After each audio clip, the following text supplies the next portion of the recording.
We're following breaking news to get you up to speed here. Rochester developer Larry Glazer and his wife Jane have died in a plane crash this afternoon in the Atlantic Ocean just north of Jamaica. That plane took off at 8:45 this morning from Rochester. It was headed to Naples, Florida. The plane was actually unresponsive since 10 o'clock this morning before it crashed around 2 this afternoon.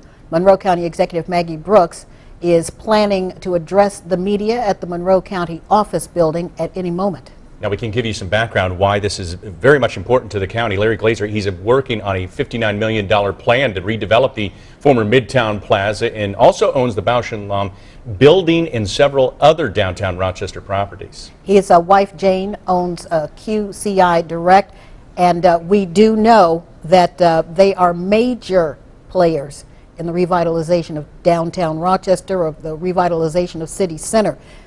As we just said, he's working on the construction there at Tower at Midtown. That's a multi-million-dollar project that is replacing a longtime Rochester landmark, Midtown Plaza.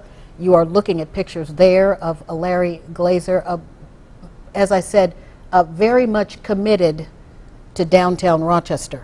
Now, we do know some information about the North American Aerospace Defense Command that launched the F-15 fighter jets to follow that flight that took off from Rochester as it was headed to Naples, but they broke it off after it moved into Cuban airspace. It moved into Cuban airspace and they broke off, but then they resumed tracking it after it moved into the airspace over Jamaica. You're looking right now at the flight path that was filed. That is from Rochester to Naples. Once that plane then moved into the space over Jamaica, we got reports from the Coast Guard that that plane had crashed.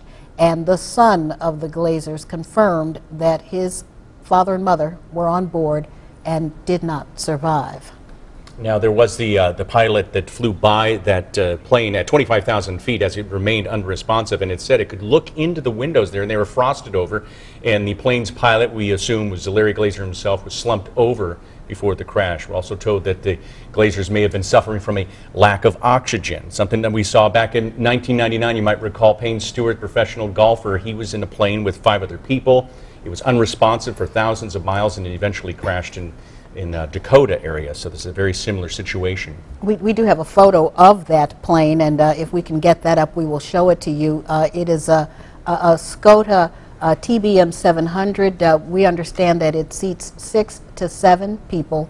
That plane took off again from the Monroe County Airport. Let's go to Monroe County Executive Maggie Brooks.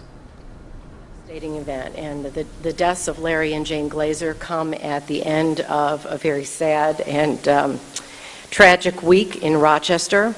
They were personal friends of mine, as well as amazing community leaders, philanthropists in so many ways, and so this truly is a devastating loss on so many different levels for Rochester and for Monroe County.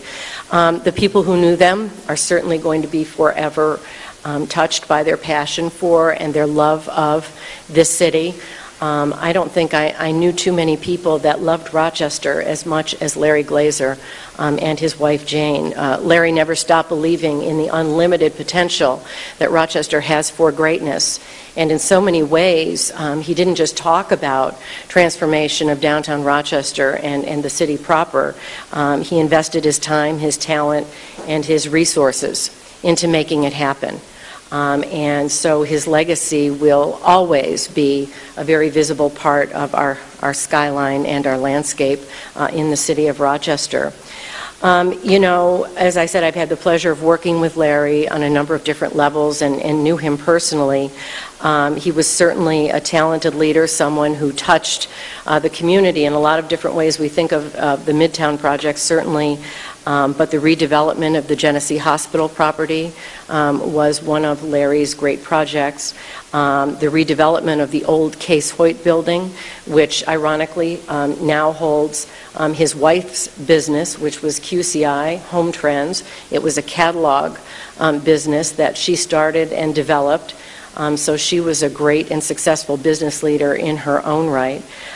He purchased the Mercury Press building and was turning that into a new headquarters for a local company. And he's been very, very involved in the Bausch and Lomb building project. And again, ironically, Monday, there's going to be a ribbon cutting for that project.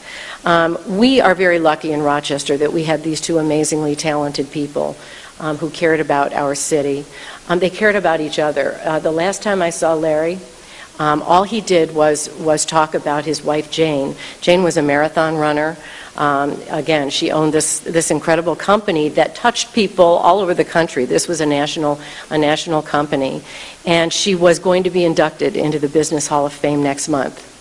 And Larry was very, very proud of her. It was just last September that I had the good fortune of honoring Larry for his community work at an Institute of Real Estate Management event. They gave him a Pillar Award, which is essentially a Hall of Fame award. So this is a tough day. They will have such a positive legacy for our company, or for our community.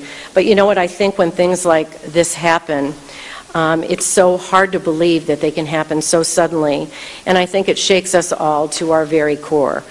We've all kind of been watching the progress of this all afternoon, you know, with the track of the plane and the events around all of that. But I can tell you the lesson, the takeaway for me is that, you know, we can never forget that life is very, very precious, and we should never take a moment of that life for granted. We've had two awful things happen in our community this week that remind us that when we wake up in the morning, you know, every day could be the last. And so there's a crazy song somewhere that says, live like you're dying, and I think that's a good lesson for all of us. I think we ought to keep the Glazer family in our thoughts and prayers, but certainly as we go about our lives this weekend, say a silent thank you to a man and a woman who clearly used their success and turned that success into a gift for our community and gave back to charities, to organizations, to the community proper, to our residents. And it's hard to find people like that, and we're very blessed that they were part of Rochester and Monroe counties. So, thank you.